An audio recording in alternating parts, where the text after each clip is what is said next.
Welcome back for another 20 Strong Rules overview. In this video, I'm going to be going over the setup and rules for the Hoplomachus Victorum deck. I will not be covering the base rules of 20 Strong in this video. If you'd like to learn the base rules of 20 Strong, you can watch the previous video in this series, How to Play 20 Strong Base Rules. In 20 Strong Hoplomachus Victorum, you're going to be traveling Mount Vesuvius, recruiting to your army, strengthening your army, challenging Primuses, and eventually taking on the Scion. To play 20 Strong Hoplomachus Victorum, you'll need all of your base game 20 Strong components, as well as the Hoplomachus Victorum deck. To begin, you're going to be choosing a Scion from one of the 9 available options. You may read both sides of the card at this time. Next, you're going to want to prepare your Mount Vesuvius. You're going to do this by gathering your 22 Bloodshed cards, which you can tell by the red banner and the skull, your 22 Sport cards, which you can tell by the blue banner and the arena, and your 10 Opportunity cards, which you can tell by the green banner and the scroll. You want to combine all of these cards into one pile and give them a shuffle. Next, you're going to divide them into 9 face-up stacks of 6 cards each, arranged as shown. These stacks are called camps. Place your Scion at the top as the 10th camp with its Spectate side face up. Together these camps make up Mount Vesuvius. Next you'll be choosing a hero. Collect all of the hero cards, deal yourself 4 at random, and select one to be your hero. When you're making this selection, keep in mind that the 3 that you do not choose will be the Primuses that you must face before beating the Scion. Next, you're going to want to choose one of the 4 tactics to start. Place the other 3 in a separate tactic area. Tactics are single-use items. When you use a tactic, return it to the tactic area. When you gain a tactic, freely choose one from the tactic area. Now it's time to place Primuses. The 3 Primuses are placed at the camps labeled 1, 2, and 3 in the rulebook. Next, you'll be creating your dice pool. Unlike other 20 Strong decks, you will not start with all 17 unit dice at your disposal. First, you're going to remove 2 yellow dice, 2 green dice, 2 blue dice, and 2 purple dice from your pool. These will become the training grounds. This will leave you with 1 red dice, 2 purple dice, 2 blue dice, 2 green dice, and 2 yellow dice. At the start of the game's first activation, you are going to place your chip on one of the 4 camps at the bottom of Mount Vesuvius. Keep in mind that whatever camp you have chosen is the one that will be activated this round. At the start of subsequent activations, you must move from your current camp to any adjacent camp. You can ascend, descend, or move sideways. However, you cannot move to the Scion camp. You cannot move to a camp that has no cards remaining in it.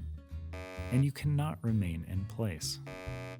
Upon selecting a destination camp, you're going to choose to either spectate or activate the top card by putting it in the active area. Leave the chip on the camp or on the table if you've just removed the camp's last card. If the camp contains a Primus, you may activate the Primus instead of the top card. If the activated card is an opportunity, skip engagement entirely and either place the opportunity in your inventory or discard it. You can think of opportunity cards like side quests. They provide rewards that you acquire by fulfilling their conditions. When you satisfy the conditions on an incomplete opportunity card in your inventory, immediately flip it over so only its reward text is showing and gain its reward. The rules of engagement here don't differ from other decks. If you'd like to learn the rules of engagement, please check out How to Play 20 Strong Base Rules. First, we'll go over sports. Sports encounters play out the same as any other encounter in 20 Strong. The one difference that all sports cards will have, all sports cards offer alternate rewards. So you can gain the reward offered on the card, or choose to recruit a die, or gain a tactic.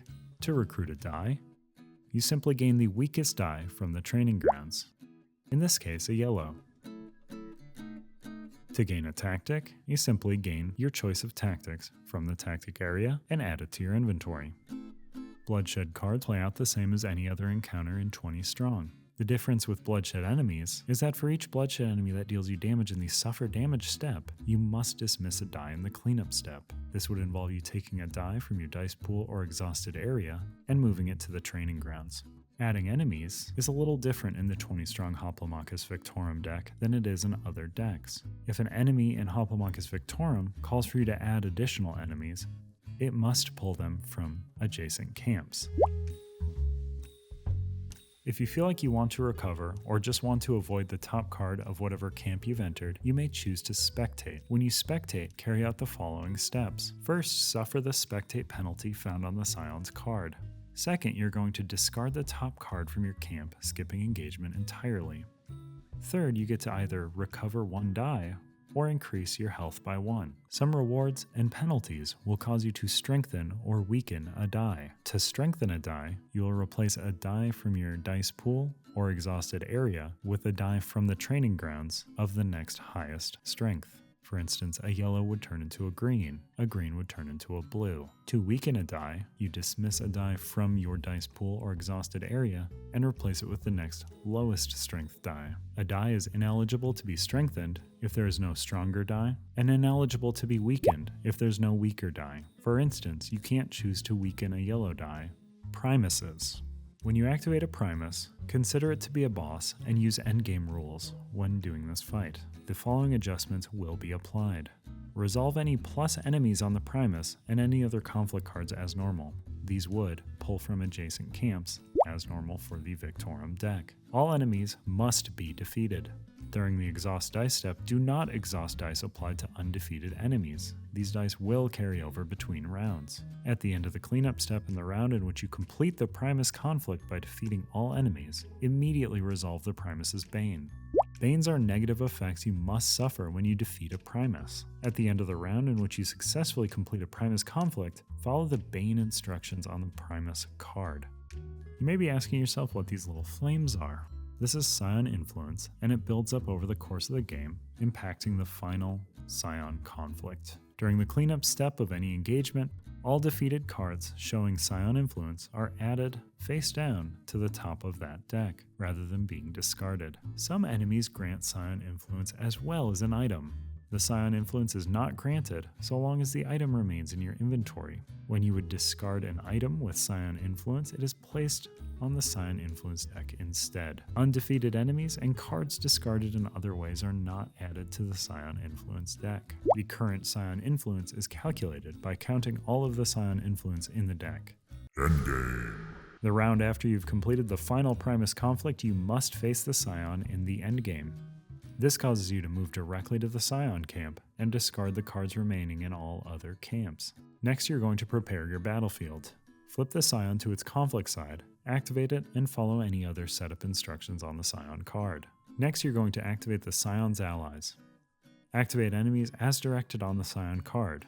When adding these enemies to the active area, rather than choosing from adjacent camps, you reveal and activate cards from the top of the Scion Influence deck. If that deck is insufficient, draw additional enemies at random from the discard, skipping any opportunities drawn. In either case, you are going to ignore plus enemies on additional enemies. Once the endgame begins, defeated enemies are not added to the Scion Influence deck and are instead discarded normally. The Scion conflict proceeds according to endgame rules with the following adjustments. All enemies must be defeated, and during the exhaust dice step, do not exhaust dice applied to undefeated enemies. They carry over between rounds. If you defeat the Scion and all additional enemies in the conflict, you've won. Hoplomachus, congratulations! Just like the other 20 strong decks, there is a ranking system if you'd like to increase your difficulty. To achieve rank 1, you just need to complete the game as outlined in this video. For each rank beyond rank 1, after creating Mount Vesuvius and setup, you're going to remove the top card from a number of decks equal to your rank. Place each removed card with Scion Influence into the Scion Influence deck. For each card without Scion Influence, discard it and dismiss a unit. Also, for each rank beyond rank 1, deal yourself one additional hero during setup. This increases the number of Primuses that must be defeated. When playing Victorum with a universal hero, make sure to select your hero in setup as normal using Victorum specific cards. Then substitute the hero you select for a universal hero. Return the replaced hero to the box. And there you have it. That's how you play 20 strong Hoplomachus Victorum. Let us know how you're ranking and make sure to check out the rest of the how to play videos in this series so you'll know how to become the 20 strongest 20 strong player around. Thanks for watching and stay strong.